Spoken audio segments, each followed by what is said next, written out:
तुम्हाला आमच्यासोबत गणपती बाप्पांचे दर्शन घ्यायला आवडतील? तर चला जाऊयात रांजणगावच्या महागणपतीच्या दर्शनाला. दिवस सुरू होतोय पहाटे 4ला. उठून सुक्क बेसन आणि फुलके केले. डब्बा घेतला आणि निघालो थेट स्टेशनला. 5:30ची ट्रेन पकडली आणि थेट पोहोचलो पुण्याला.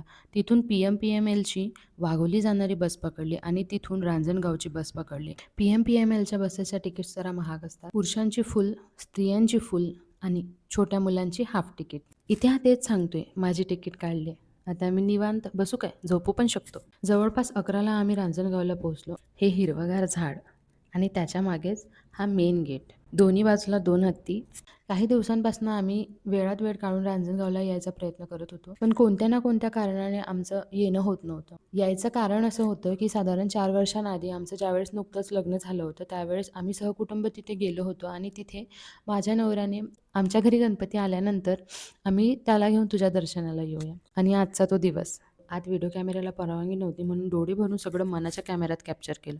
गणपती बाप्पांचे आशीर्वाद घेतले आणि तिथेच महाप्रसादात डाळ भात आणि शिरा खाल्ला. किती छान कमाड आहे ना. तिथल्या उद्यानात फिरलो, थोडा वेळ बसलो आणि महामंडळच्या बसने शिवाजीनगर बस स्थानकात उतरलो.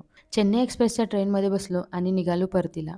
तुम्हाला आजचा हा व्हिडिओ कसा वाटला ते कमेंट सेक्शनमध्ये नक्की सांगा आणि अशाच व्हिडिओसाठी चॅनलला सबस्क्राईब करा. अशाच व्हिडिओसोबत भेटूयात पुन्हा. धन्यवाद.